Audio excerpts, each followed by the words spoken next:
Today, I'm gonna talk to you guys about my love and hate relationship with the Nikon D5 and whether or not it's still a relevant camera in 2021 or whenever the hell you're watching this. Now, I'm not gonna dive deep into the technical. For anybody who isn't familiar with that, don't worry, I'm gonna break it down in a very simple manner, so hopefully you understand it and you'll walk away by the end of this video knowing whether or not this camera is still valuable and relevant for your needs. But really quickly, just do me a solid before we get started, just hit that like button, it helps out with the algorithm, and let's jump right into it. Since I use the Nikon D5 for pro work and most recently content creation, I'm gonna talk to you guys about how this camera may be worth it for you as a photographer and for anybody who might be interested as a content creator. Spoiler alert, it ain't worth it for content creation. The Nikon D5 is one of Nikon's flagship camera. Geared to their professional photographers, it's a full frame camera that was announced in January 2016. I bought my first Nikon D5 about a year later in February 2017, I wanna say, and I liked it so much I bought a second one a few months later. Why two, Josh? Because I'm a two camera shooter. I like to shoot with the same camera system.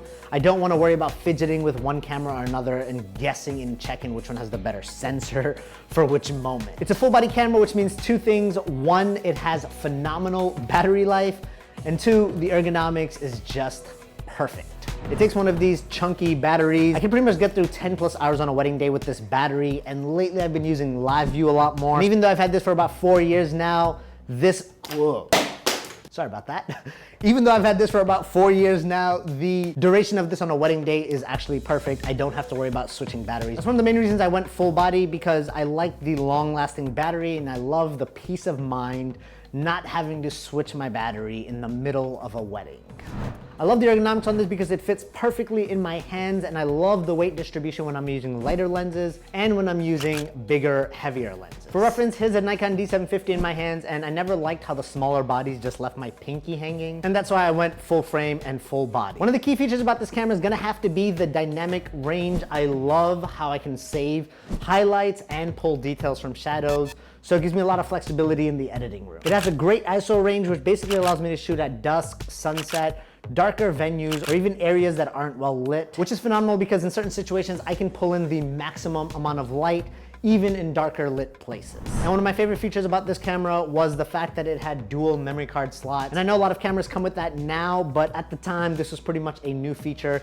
Correct me if I'm wrong, but I think the Nikon D3S may have been one of the first cameras to come out with dual memory card slots. Someone can fact check me and just let me know. It boasts a 20.8 megapixel sensor for anybody who that matters to. I'm just gonna declare it here. More megapixels does not mean better camera. Please. Stop asking me if you should buy the more megapixel camera. However, there is a negative and positive to this. For me, in the wedding industry, I don't really care to print any giant billboards, so I don't need a lot more megapixels. And unless you're in like fashion or sports or need to print some giant billboard, it's just overkill and a waste of hard drive space. It also boasts a 12 frame per second shutter speed. And the only thing I could think about that would need more than 12 frames is like NASCAR racing or like wildlife photography. Okay, so those are some major pros and cons on the photo side of things about the Nikon D5. Since I recently got into content creation on YouTube, I'm gonna say on the video front, this thing sucks. Yes, I am using the D5s to record my YouTube videos, but it's not my ideal camera for this. Yeah, it shoots 4K and 1080p HD, but it's bulky, it's heavy, lacks in-camera stabilization, doesn't have a flip out screen. So you're just not gonna tell them that the autofocus on video for this camera just sucks. Yes, autofocus on this camera for video sucks. It's always hunting for something, I don't know, but on the photo front, this thing is a beast. I have no problems trusting this to capture focus. So if you're looking to get into content creation or creating videos, then run far away from this camera because it is the worst possible option for video. I'm using it because it's my best option. For photos, I can see this being a power horse at least for the next few years if you're okay with the weight management of it. I know that's a huge downside for a lot of people. I personally love it. And I do see this floating around used for about $2,000 to $3,000. And at that price point, honestly, it's not worth it even for photos. If you're looking to spend that much, you can definitely buy, I think, the Canon R6, maybe one of the Nikon Z series. I'm not sure the price point of that.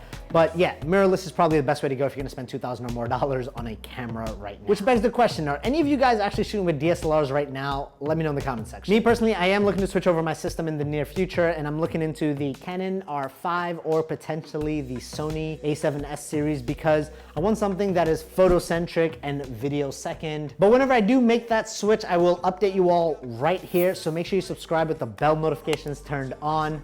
My name is Jashim. Thank y'all for watching. I will catch you all at the next one.